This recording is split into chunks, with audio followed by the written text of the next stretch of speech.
안녕하세요. 프리랜서 번역가 엘버트입니다. 그동안 별일 없으셨는지 모르겠네요.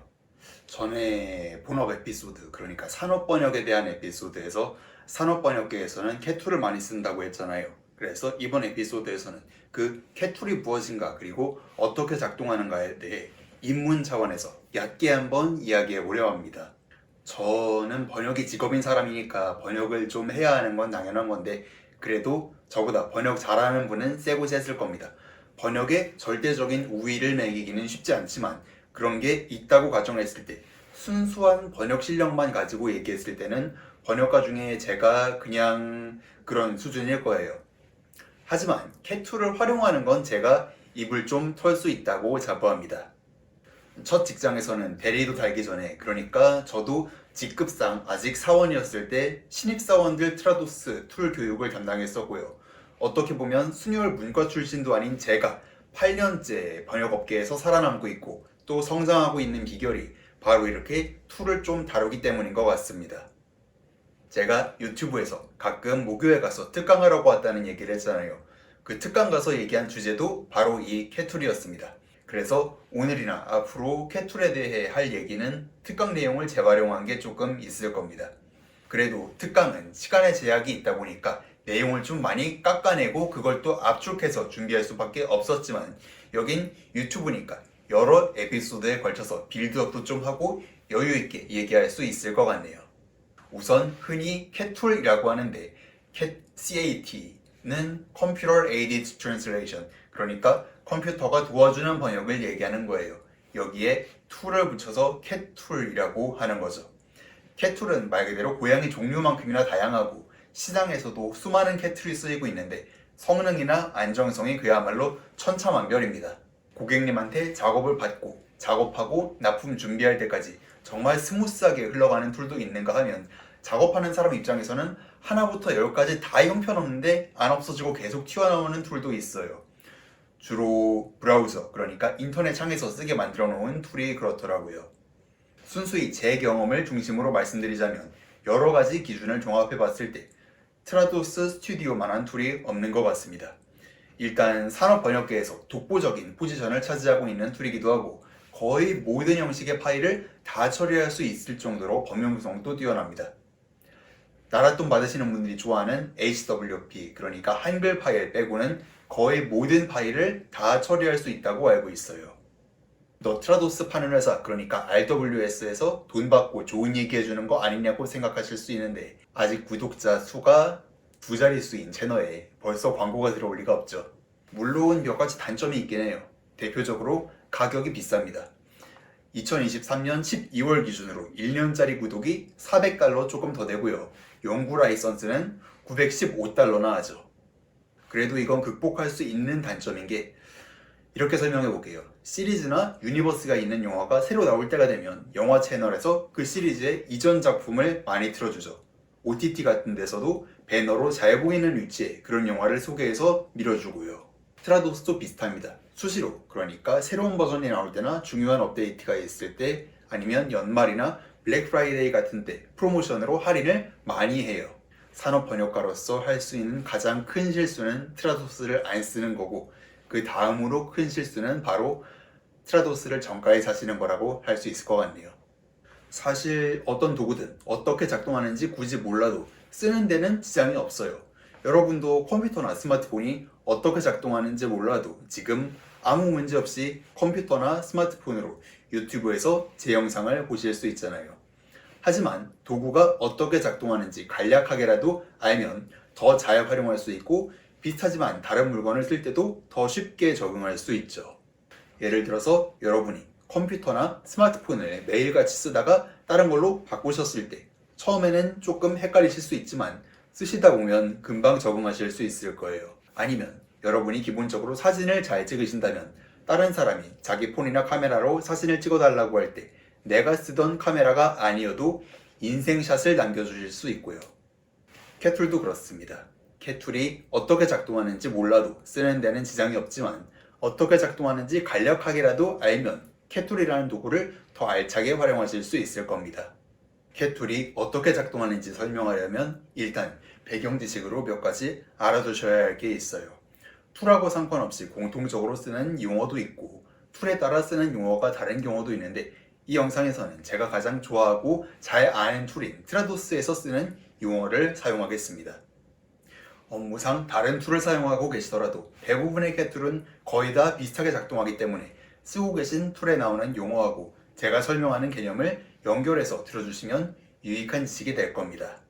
먼저 바이링규얼 형식이라는 게 있는데 이건 말 그대로 소스 언어와 타겟 언어의 쌍, 두 개의 언어의 쌍이 나란히 저장되는 데이터 형식이에요. 그렇지 않은 경우도 있지만 대부분의 캣툴에서는 왼쪽 열에 소스, 오른쪽 열에 타겟 언어가 있는 형식을 사용합니다. 번역 작업을 하실 때는 오른쪽이 비어 있을 거고요. MTPE, 그러니까 Machine Translation Post Editing 작업을 하시는 경우에는 오른쪽 열에 기계로 번역된 내용이 들어가죠. 다음은 세그먼트입니다. 세그먼트는 바이링규얼 형식으로 된 소스와 타겟의 쌍 한 개로 보실 수 있습니다. 문서를 트라도스 같은 캣툴로 가져올 때는 보통 소스 한 문장, 보통 마침표를 기준으로 세그먼트가 구분되기 때문에 대부분의 경우에는 세그먼트 한 개가 소스 문장 한 개라고 보실 수 있어요. 다시 말해 왼쪽에 소스, 오른쪽에 타겟 언어가 표시되는 툴에서는 가로줄 한 줄이 소스 한 문장과 그 번역문의 쌍이라고 보실 수 있습니다. 다음은 컨퍼메이션이라는 건데 쉽게 말하자면 내가 타겟 쪽에 입력한 번역을 확정한다는 뜻이에요. 컨펌을 하면 지금 내가 입력한 번역이 바이링규얼 형식으로 TM, 그러니까 트랜슬레이션 메모리에 저장되고 다음 세그먼트로 이동하게 됩니다. 이렇게 TM에 저장된 번역은 나중에 작업하는데 활용하실 수 있게 되고요. 컨펌한 내용이 마음에 안 드시면 그냥 다시 번역하고 컨펌하시면 됩니다. 납품하기 전에는 얼마든지 고치고 다시 컨펌하면 되기 때문에 각 세그먼트를 번역하셨으면 항상 컨펌을 하시는 게 좋습니다. 만에 하나 정전이 되거나 컴퓨터에 이상이 생겨서 트라도스가 꺼져도 내가 한 번역이 TM에, 그러니까 별도의 파일에 저장되기 때문에 아주 쉽게 복구하실 수도 있고요. 드디어 캣툴의 핵심, 시작과 끝이라고도 할 수 있는 TM입니다. TM은 방금 얘기한 것처럼 트랜슬레이션 메모리의 줄임말인데 말 그대로 번역이 바이링규얼 포맷으로 그리고 세그먼트 단위로 저장되는 데이터베이스입니다. 이런 TM은 툴에 따라 별도의 파일로 되어 있는 경우도 있고 클라우드 상에 있는 경우도 있어요. 주로 오프라인 툴에서는 파일로 된 TM을 쓰고 온라인 툴에서는 클라우드에 있는 TM을 쓰죠. 프로젝트, 그러니까 작업 한 개에 한 개 이상의 TM을 연결해서 쓰실 수도 있고요.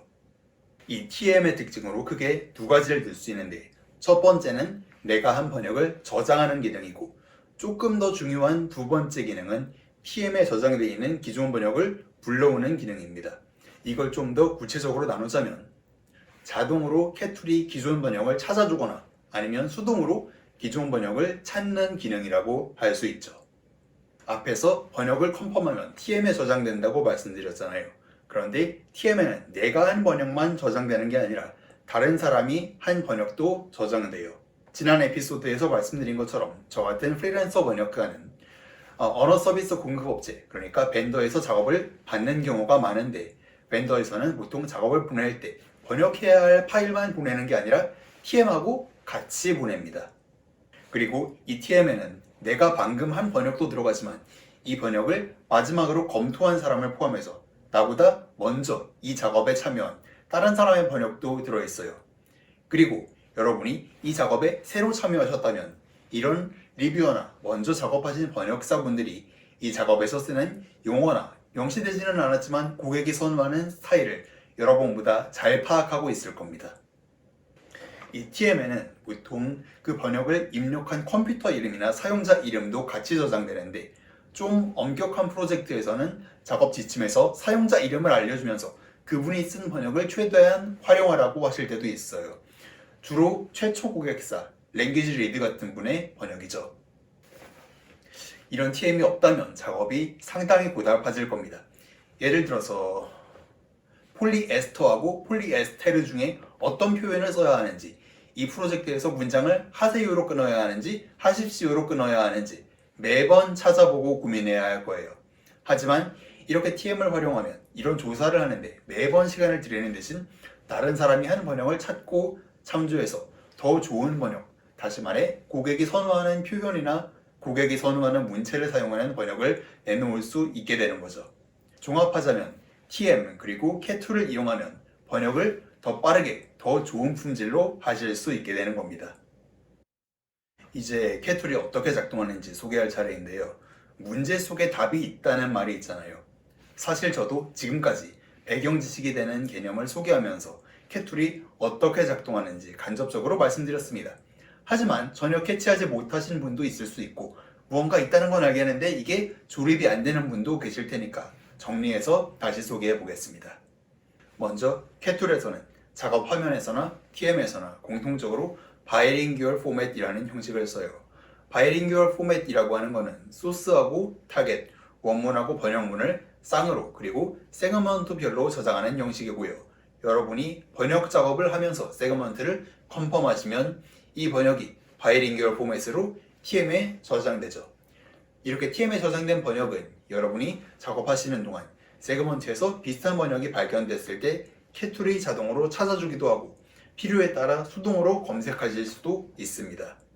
그리고 트라도스처럼 강력한 주로 오프라인 캣2에서는 고객회사에서 제공한 TM에 더해서 내가 개인적으로 갖고 있는 TM을 프로젝트에 추가해서 쓰실 수 있어요. 예를 들어서 여러분이 B호텔의 홈페이지를 번역하는 작업을 받았다고 가정하겠습니다. 그런데 여러분이 이전에 A라는 호텔의 홈페이지를 번역하신 적이 있고 그 프로젝트를 진행하면서 만들어 놓은 TM이 있어요. 그러면 A호텔 작업하실 때 만든 TM을 새로 받은 B호텔 프로젝트에 연결해 놓고 작업하면 작업이 훨씬 쉬워지겠죠. 물론 B호텔 프로젝트에서 쓰는 용어나 표현을 우선적으로 써야 하겠지만요. 그렇기 때문에 여러분이 번역 일을 하신다면 장르별로 TM을 보관하고 관리하시는 게 좋습니다. TM, 그러니까 Translation Memory 말고 턴베이스, 줄여서 TB라는 것도 있긴 한데 이 턴베이스는 있는 작업보다 없는 작업이 더 많아서 이번 영상에서는 따로 소개하지 않았습니다. 하지만 다룰 줄 알면 정말 유용한 기능이기 때문에 추후에 별도로 트라도스를 쓰는 방법이나 팁에 대해 다루는 영상에서 진득하게 시간을 충분히 들여서 소개하도록 하겠습니다. 지금까지 캣2이 무엇인가, 어떻게 작동하는가에 대해 최대한 간략하게 이야기해봤습니다. 오늘은 캣2에 대해 그야말로 수박 권만 핥아봤고요. TM이나 TB를 응용하는 방법이 정말 무궁무진한데 이것도 앞으로 별도의 에피소드를 통해 차차 소개해보겠습니다. 다음 시간에도 번역과 프리랜서 그리고 저의 취미에 대한 새로운 이야기로 찾아오겠습니다. 이번 영상이 마음에 드셨다면 좋아요와 구독 부탁드립니다. 감사합니다.